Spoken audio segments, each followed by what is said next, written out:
Most businesses think they have a lead problem.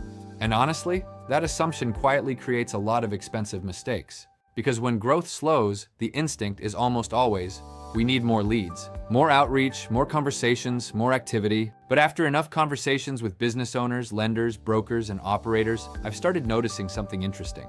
The businesses growing most predictably usually aren't the ones chasing the most opportunities. And the biggest reason why surprises a lot of people. I'll explain in a second.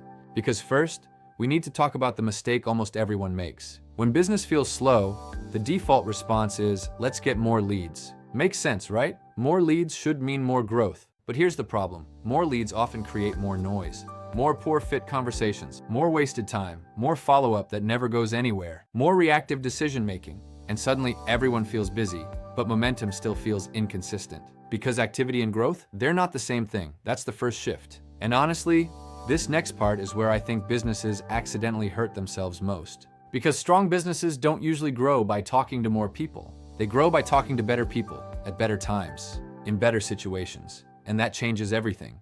Because one high-fit opportunity, at exactly the right moment, can outperform 50 random conversations. Fit matters, timing matters, context matters. The strongest operators I've seen become incredibly intentional about this. They stop asking, how do we get more leads? And start asking, how do we create better conversations? Who actually fits, who doesn't? Where is momentum already starting?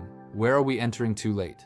Because timing matters more than most businesses realize. Sometimes growth feels unpredictable, not because opportunity disappeared, but because conversations are happening too late in the cycle, or with the wrong people, or without enough positioning. By the way, if any of this sounds familiar, I pinned a short resource in the comments around what predictable growth actually starts to look like for referral-driven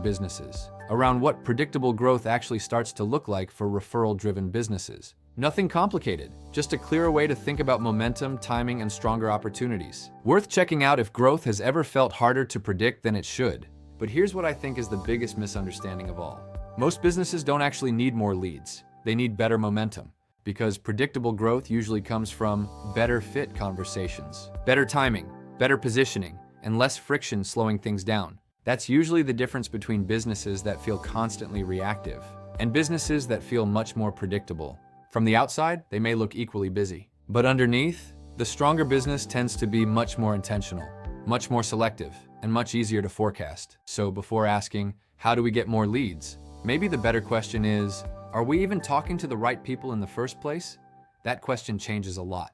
So if you want more predictable growth, instead of just more activity, I pinned a short resource in the comments that walks through what predictable momentum actually starts to look like in referral-driven businesses. It'll help you think differently about opportunity quality, timing, and what actually creates momentum. Take a look if it feels relevant. And if you want to take this one step further, watch this video next.